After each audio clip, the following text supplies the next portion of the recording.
But coming back to the present day and looking ahead to the future, it's not entirely impossible that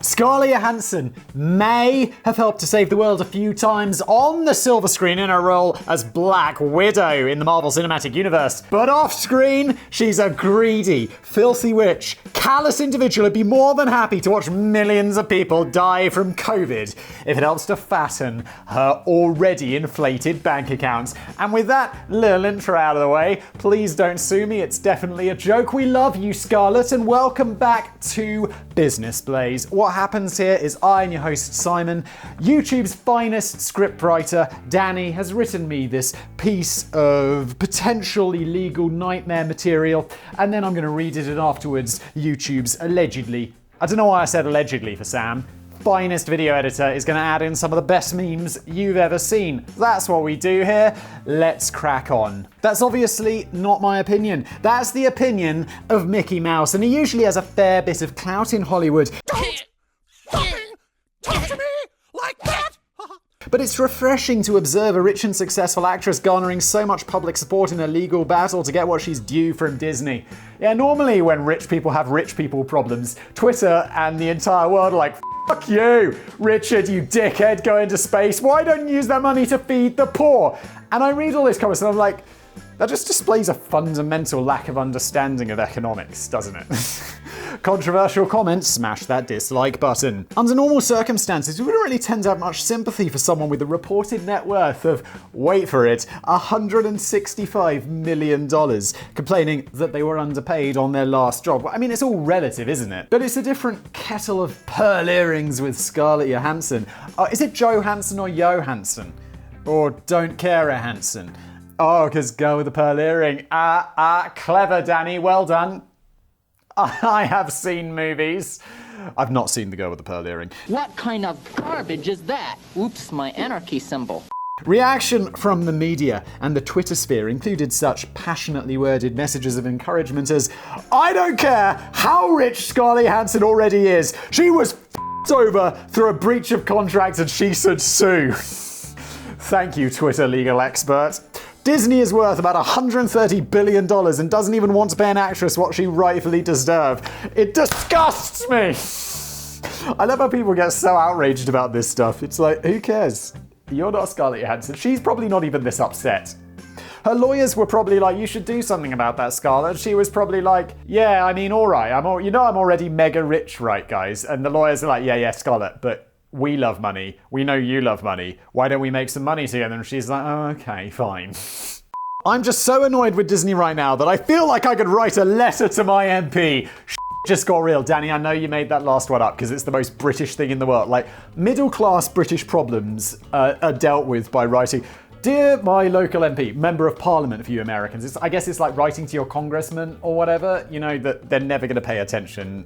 No one cares. Dear the Right Honourable Mr. Sutherland, I'm extremely annoyed at Mrs. Jones. She keeps parking her car in the no parking spot at the end of the street and it makes it very difficult for me to get out. Mr. Sutherfield does not care. But I want to play. I might have made that last one up, you did, Danny, but it certainly seems as if the cinema audience is largely siding with Black Widow over Mickey Mouse. Get the fuck up! Get the fuck up! The lawsuit centers around the release of Scarlett's latest and one would presume last movie in the Marvel Cinematic Universe, now owned by Disney, a long-awaited solo outing for Black Widow. I was like, why is it the last? Is it because she dies? And I'm like, oh no, wait, because she's suing them for a load of money and she's probably not going to get hired again, because it's like if someone, you know, it's like, who should we hire? Should we hire this actress or the one that sued us for an incredible amount of money?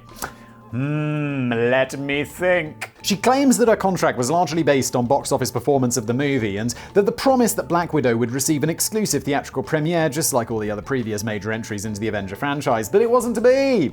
Instead, the movie premiered simultaneously on the Disney Plus channel, which obviously took a huge chunk of the box office revenue and meant that Scarlett allegedly lost out on tens of millions of dollars from her promised cut of the theatrical gross. Holy shit. I mean, we're like, yeah, she's already rich, but I mean, tens of millions of dollars is a significant portion of her net worth. They'd be like, yeah, where's my money, bitch?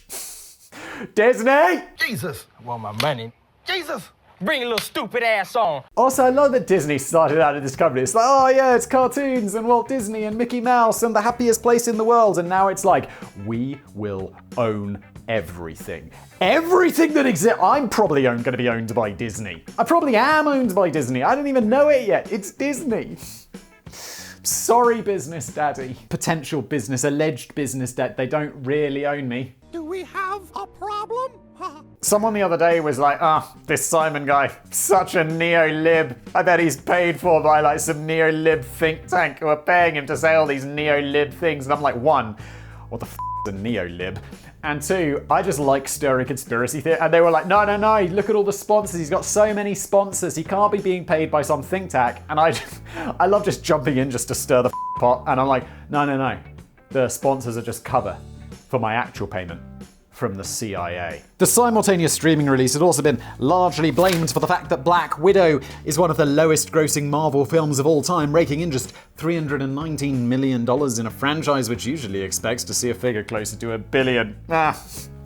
Only $319 million? Is this a joke? After Scarlett filed her lawsuit in Los Angeles in July 2021, Disney released a scathing response, which was a real low blow. This was proper nasty stuff. They issued a statement which denied a breach of contract and pointed out that Scarlett had already been paid $20 million upfront before she'd even squeezed into the costume.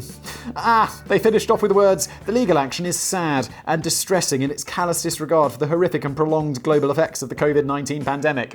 Disney, you are just using that as an excuse. Allegedly, in my opinion. Oh my god, I'm definitely going to get sued. Please don't sue me, it's just a joke. Don't fucking talk to me like that! In other words, super rich Scarlett doesn't care if you die from COVID, as long as you paid for your cinema ticket beforehand. That's not what's going on here. That's not what's going on. The public exposure of Scarlett's upfront salary is viewed by many to be a deliberate attempt to weaponize her success and turn the public opinion against the actress, a move that frankly backfired. Yeah, I mean, Disney, are you absolutely blind to this? It's America. Like, things people love, celebrities. They're like the royal family of it. It's like, oh my god, Kim Kardashian, new hero. Like, I don't get this celebrity worship. And then also, you know who people don't like? Massive corporations, which generally screw over the little man at every opportunity. I mean, as they should. They do have an obligation to their shareholders. Smash that dislike button. How did you not see this coming? And the implication that Scarlett is insensitive to COVID seems a little rich when Disney themselves are more than happy to reopen their theme parks in the summer of 2020. And it doesn't make any sense, as the next film in the Marvel Cinematic Universe, Shang-Chi and the Legend of the Ten Rings. Oh my god, I know nothing about the Marvel Cinematic Universe. I was like, with this video, I'm just like, Scarlett Johansson's pretty good. Let's make a video about this. Has already guaranteed an exclusive theatrical premiere. Scarlett's lawsuit notes that Disney executives stand to financially benefit from the decision to simultaneously stream back Black Widow, as their bonuses seem to hinge on the growth of Disney Plus and the subsequent rise in the company's stock price. It's believed that the overwhelming majority of Chairman Bob Iger's $16.5 million compensation was generated from the company's annual report, which focused on the growth of the streaming channel. I do, however, like that Scarlett Johansson, whatever Hanson's salary for one movie is larger than the chairman of Disney's entire yearly salary. That sort of makes me happy. And Disney's stock price just happened to rise by 4% when the streaming numbers for Black Widow came in. Of course, Disney isn't the only studio to resorted to streaming during the pandemic, but whereas a company like Warner Bros. Took the trouble to rework contracts with actors such as Will Smith and Denzel Washington at a cost of around $250 million, which is honestly nice of them, to be honest. Disney appeared to be just doing whatever they like in their drive to get more Disney Plus subscribers and working on the assumption that nobody would dare pipe up if a contract gets breached along the way. Guess what people who have loads of money to spend on getting loads more money can do? Spend money on lawyers so that when a breach of contract occurs, is going to happen. Because most people probably quite afraid of suing Disney because it's going to be enormously expensive, and Disney have, I'm sure, an army of lawyers. You know who's rich? You know who's rich? Scarlett Johansson. And it's curious that Disney's current concern over the pandemic only stretches to the release of certain films. Scarlett's attorney has publicly accused Disney of hiding behind COVID as a pretext to boost Disney Plus subscribers and inflate the company's stock price. It's certainly brave of Scarlett to take on the biggest film studio in the world, and time will tell if she ends up becoming a real trailblazing superhero or more of a cautionary example of what not to do when the details of your contract get lost in translation. Bada boom boom. God damn though, Lost in Translation is one of the best movies ever made.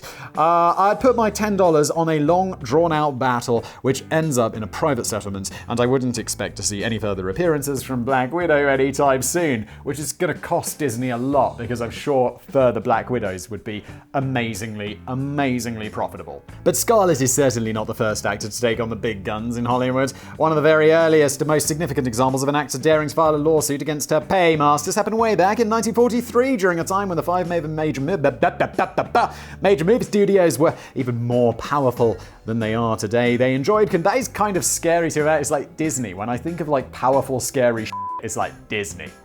And it's like, they were more powerful in the past. Scarlett, you're acting for free. Guys, I don't want to act for free. Well, it's free or prison, isn't it, Scarlett? We're just going to send you to prison because we're powerful.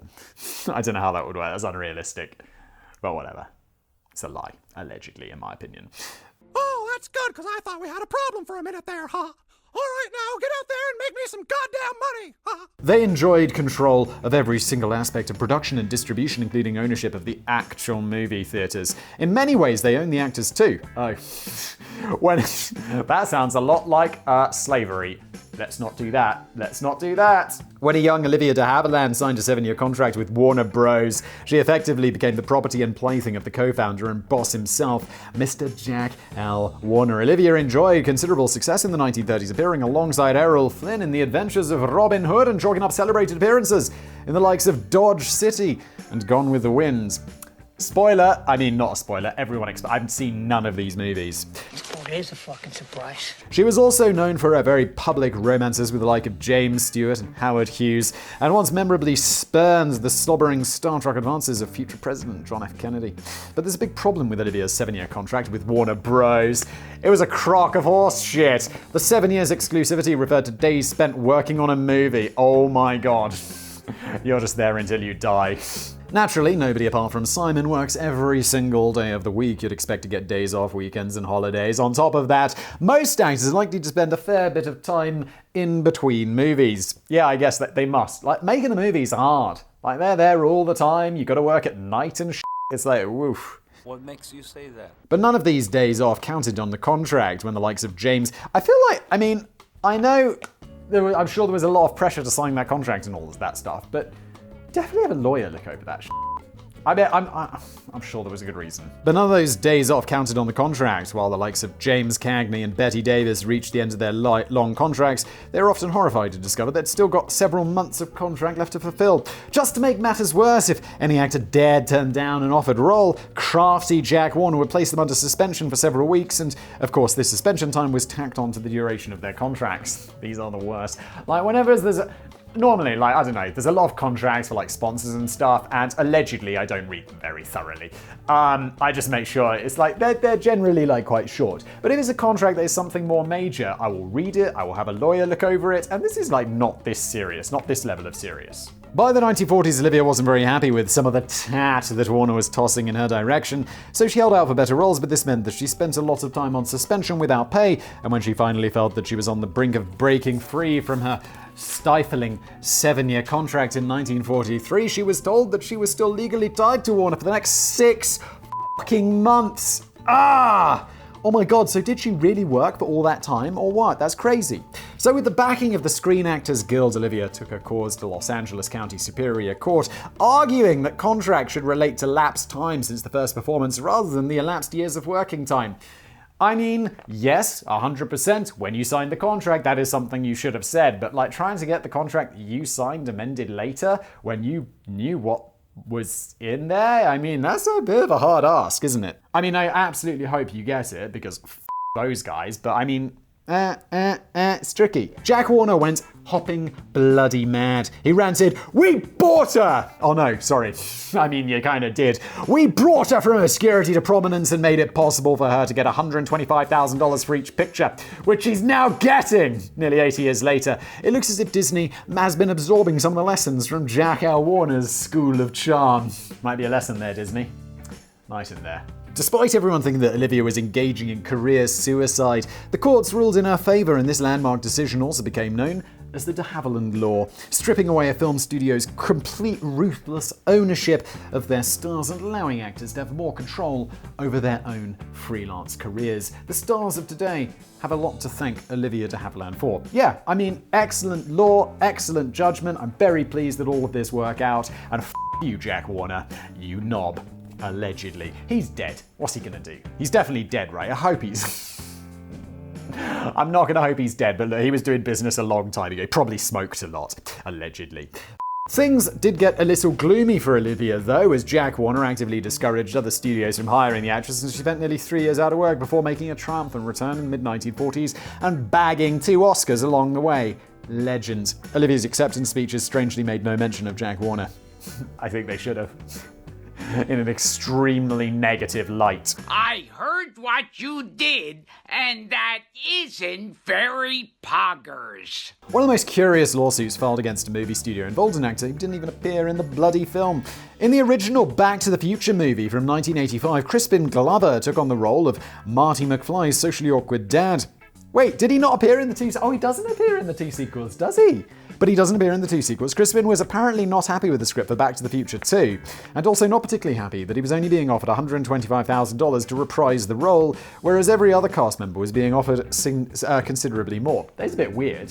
But did he have a big role in it or something? Or maybe they were just like, yeah, Crispin Glover definitely do it, and then he didn't. $125,000 is definitely not a lot for a major Spielberg picture. On the wage ladder, Crispin was probably just slightly below Doc Brown's dog, Einstein. Crispin decided that he'd only reluctantly return to the role of George McFly if Universal paid him a cool $1 million.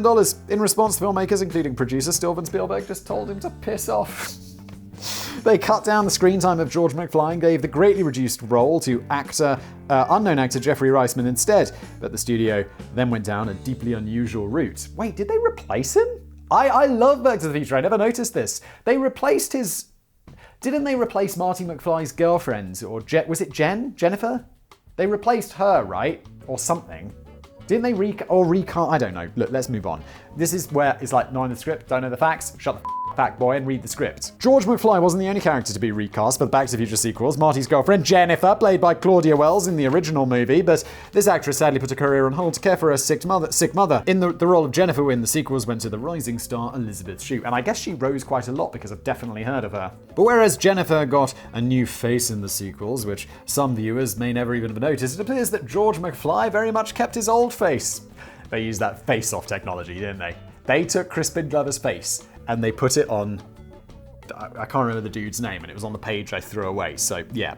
The studio stuck a face mold onto replacement Jeffrey Reisman to make him look more like the original actor, and then used a combination of prosthetics and camera trickery to make it appear as if Crispin Glover was very much in the house. For example, they shot the character hanging upside down or wearing sunglasses, or just bobbing around in the background, but you never got to see his face clearly. And Crispin Glover felt this was a step too far. He filed a lawsuit against Universal, claiming that the studio had used his distinctive likeness without permission. This is legit. I think that is absolutely legit. You can't do that. It would be like casting a lookalike in a movie and then and not making mention, just not making it obvious they're a different actor. Or like putting an Arnold Schwarzenegger promoting some energy drink, just a lookalike, or like a CGI version or a deepfake version. You can't do that. Stu, I didn't know you were coming over. I'm not Stu.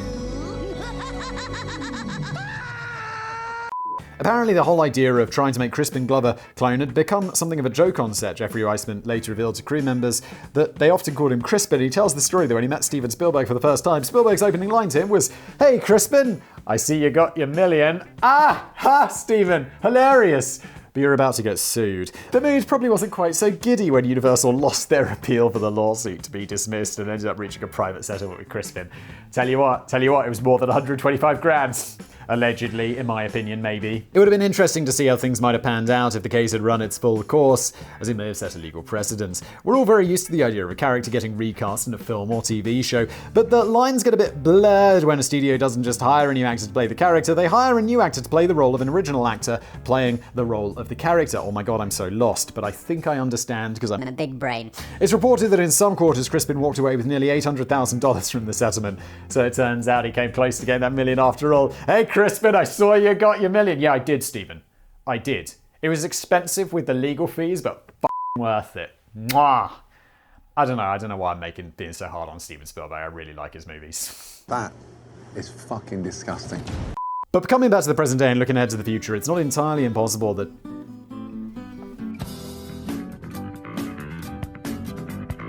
But coming back to the present day and looking ahead to the future, it's not entirely impossible that Scarlett Johansson's recent lawsuit may open the floodgates for more actors to take on Hollywood if she gets the right result. Take on Hollywood? She's just going after what was contractually hers. Allegedly.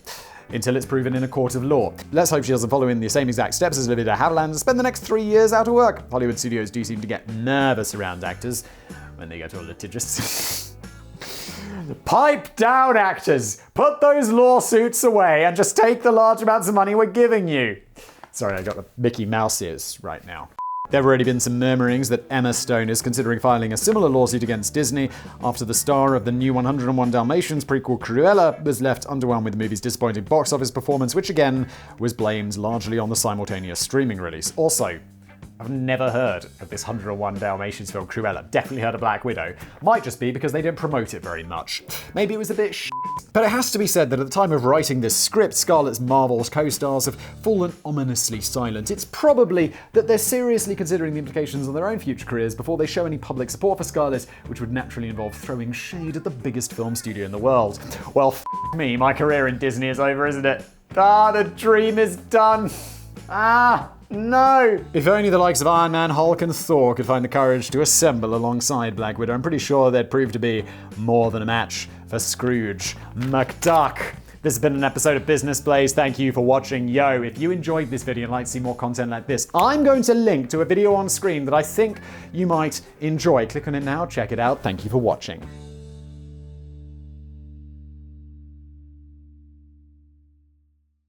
Is it Johansson or Johansson? Or Don't Care a Hanson?